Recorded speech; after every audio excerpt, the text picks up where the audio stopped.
Bienvenue à tous. Aujourd'hui, nous abordons un sujet qui soulève beaucoup de questions.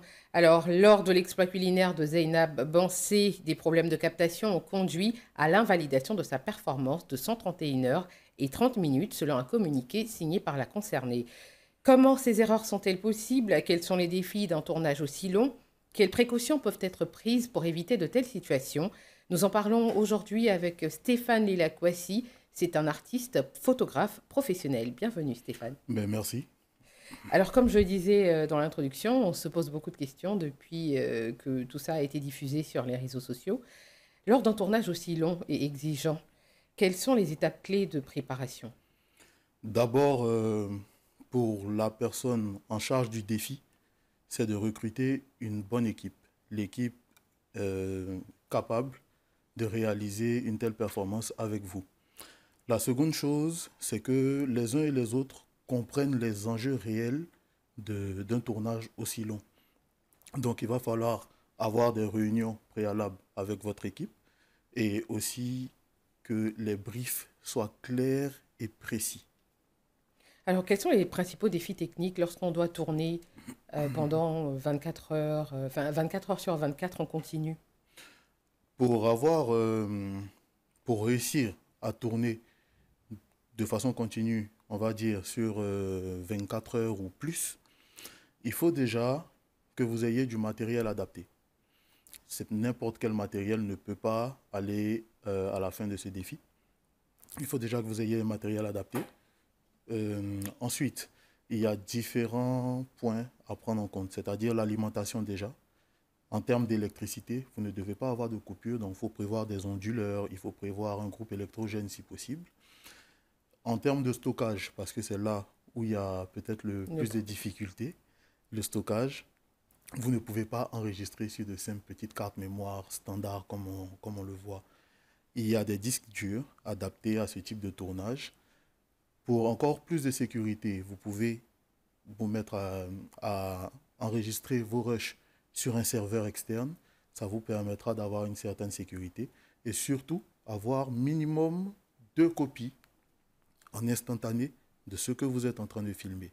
Justement, j'allais vous poser la question, est-ce que on enregistre simultanément? Donc, comme vous avez dit, donc deux copies, Ouais. ça peut éviter ce genre de problème ou un stockage sur un cloud Exactement, ça peut éviter ce genre de problème et avoir 2 copies vous permettra vous donnera une certaine sécurité.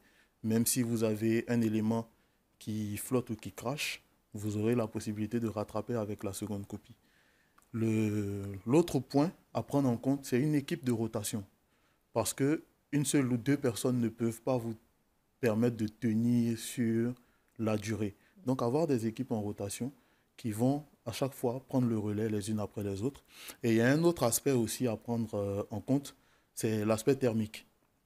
Parce que le matériel qu'on utilise en photo et en vidéo de façon générale a tendance à chauffer à l'utilisation. Lorsque vous n'êtes pas dans des bonnes conditions de température, le matériel se mettra à chauffer et ça peut vous mettre en incapacité de travailler correctement. Alors, ça chauffe, c'est-à-dire, donc les appareils peuvent s'éteindre, par exemple, Oui, ou s'il y a surchauffe. quel... D'accord, S'il y a surchauffe d'un appareil, il s'arrête. d'accord. Et donc aussi, comme vous avez dit, il ne peut pas y avoir qu'une seule personne qui s'occupe de ça, il faut que ce soit toute une équipe Toute une équipe, des qui va relais, se une relayer. rotation, parce que à un moment, nous sommes humains, à un moment, on se fatigue. On ne va pas rester là 24, 48 heures, c'est un peu compliqué. Même pour la personne qui fait le défi, je pense qu'elle a un Elle moment de avait des repos. pauses. Elle avait un moment de repos, donc c'est quasi pareil. Très bien. Alors, dans une situation comme ça, la responsabilité revient à qui? Au cadreur, à l'équipe de production, à l'équipe technique?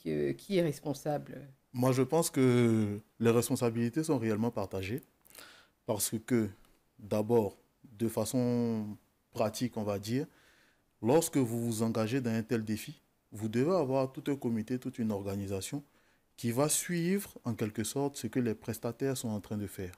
C'est vous qui avez le défi, eux, ils sont censés le rendre, mais par derrière, vous devez avoir quelqu'un, un membre de votre équipe, qui est capable de suivre. On ne dit pas forcément d'être sur le dos des équipes H24, Mhm. mais au moins au bout d'une journée, vous savez à peu près ce qui a été fait. Ça vous permet d'améliorer sur le lendemain et sur les jours qui suivent. Donc, je pense qu'il y a eu peut-être un laxisme à ce niveau. Et aussi, au niveau de l'équipe, je pense qu'ils ont peut-être sous-estimé un peu la nature du défi et ce que ça demanderait comme effort. Donc, je pense que les responsabilités sont totalement partagées. D'accord. Alors, pour un défi comme ça, là, elle a expliqué dans le communiqué qui a été publié que seulement 72 heures, si je ne me trompe pas, ont été retenues sur les 131 heures et 30 minutes, parce qu'il y a eu des plans qui n'étaient pas, on va dire, figés sur elle, parce que les caméras sont censées être figées sur elle 24 heures sur 24 jusqu'à la fin. Alors, dans ce cas-là, il y a eu un problème au niveau de la communication, on va dire, entre elle et les équipes, ou alors j'aimerais qu'on en parle et qu'on éclaircisse peut-être les choses aux téléspectateurs. Est-ce que c'est possible déjà de ne pas insérer une carte mémoire et de pouvoir filmer quand même? La question telle que posée, je peux répondre oui et non. Est-ce qu'il est possible de ne pas insérer une carte mémoire et filmer? C'est à deux volets. Je le dis parce que, en premier lieu, si vous prenez une caméra, vous la posez, vous tentez de filmer ou faire une photo, s'il n'y a pas de support à l'intérieur, c'est un système d'écriture. Et s'il n'y a pas de support à l'intérieur, l'écriture ne se fait pas. Donc, a priori, il n'est pas possible de faire une photo ou de la vidéo sans support de stockage dans l'appareil. Le deuxième volet, c'est que, d'une certaine façon, c'est possible. Seulement, vous devrez avoir un serveur sur lequel le flux est enregistré, ou à la limite, vous êtes en streaming, c'est-à-dire que vous êtes en live. Et même pour du live, la plateforme sur laquelle vous allez émettre va vous permettre d'avoir un lien de diffusion. Et à partir de ce lien, on peut forcément récupérer les images qui ont été produites. Donc, de façon générale, on dira non, mais si on pousse un peu plus, c'est possible. Maintenant, quelle était la configuration sur ce défi-là? Je ne pense pas que des serveurs aient été mis à disposition. Donc, pour ce cas, si c'est des cartes mémoire, je pense que ce n'est pas possible en fait. Très bien. Alors, quelle bonne pratique vous pouvez recommander pour éviter de telles erreurs? Alors, pour éviter de telles erreurs, je pense qu'eux-mêmes seront les premiers à savoir où ils ont fauté. Mais pour ça, il faut une grosse préparation. Une grosse préparation des équipes, une grosse préparation de tous ceux qui doivent intervenir sur l'événement. Ensuite, prendre le matériel adéquat.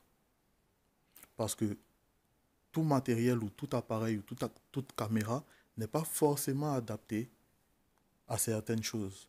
C'est-à-dire que si je vais, par exemple, pour faire de la vidéo d'animaux dans la brousse qui sont en train de courir rapidement, je ne vais pas avoir forcément le même matériel que pour quelqu'un qui va photographier des fleurs ou un mariage. Ce n'est pas la même chose. Alors, on a parlé des équipes qui se relaient. Comment se fait ce relais-là? Comment les équipes arrivent à se relayer sans qu'il n'y ait de cassure ou de coupure? D'accord. Je pense que pendant ce type de défi, la personne concernée a des temps de pause. Effectivement. Des temps de pause. Elle avait 5 minutes par heure. 5 minutes par heure. Qu'elle cumulait. Ah, elle cumulait. En Voilà. plus, ça, c'est encore plus simple. Donc, si elle a des heures, enfin, si elle a un moment de repos, des minutes de repos cumulées, au bout d'un moment, vous avez certaines heures, je ne sais pas. Mais c'est à ce moment-là, pendant qu'elle n'est pas en train de cuisiner, pendant qu'elle n'est pas en train de faire le défi, c'est à ce moment-là que les équipes peuvent se relayer. Vu que l'idée derrière le défi, c'est de la voir en train de faire. Exactement. Voilà.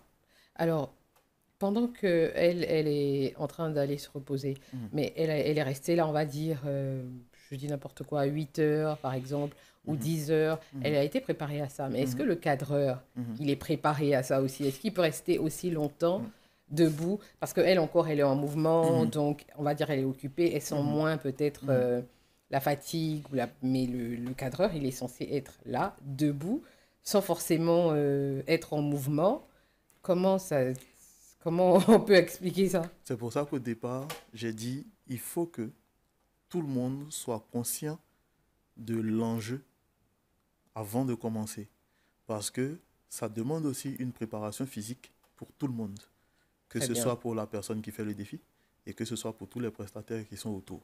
très bien. Parce que vous allez être obligé de la suivre. Donc, tant qu'elle ne se repose pas, vous ne vous reposez pas. Mhm. Et donc, à cet instant, vous devez avoir des relais. Un cadreur peut être fatigué, il se fait remplacer sans coupure, Sans qu'il y ait coupure. sans qu'il y ait coupure. D'accord. Si vous êtes 3, 4, 5, pour un défi qui part sur 5-6 jours, Mhm. je pense que vous devez être assez nombreux. Alors, quelles sont les erreurs les plus fréquentes qu'on rencontre généralement sur des tournages aussi longs? Mm. Ben, sur les tournages, même en particulier, pas forcément qu'ils soient très longs ou très courts, de façon générale, ce qu'on peut rencontrer comme problème, c'est des problèmes techniques, problèmes de lumière, alimentation, comme j'ai dit, coupure d'électricité, le stockage, surtout, être sûr que ce qu'on est en train de filmer est enregistré quelque part. Ça, c'est un gros défi. Et le son, des soucis de son, il peut arriver qu'il y ait. Et aussi que les équipes soient conscientes de ce qu'ils doivent filmer. Parce que dans ce cas précis, ce n'est pas forcément tout l'événement qui est demandé, pas tout ce qui est en train de se passer autour, les gens qui viennent faire des visites, ou le public qui est dehors. Donc, ce n'est pas forcément ce qui est regardé ou ce qui est demandé. C'est bien de sentir le soutien des uns et des autres, mais ne sortons Pas pas perdre du cadre l'objectif du de vue. défi. Exactement. Alors, nous sommes pratiquement à la fin de l'émission. Quelles sont les bonnes pratiques que vous pourriez recommander pour éviter ce genre de situation à l'avenir?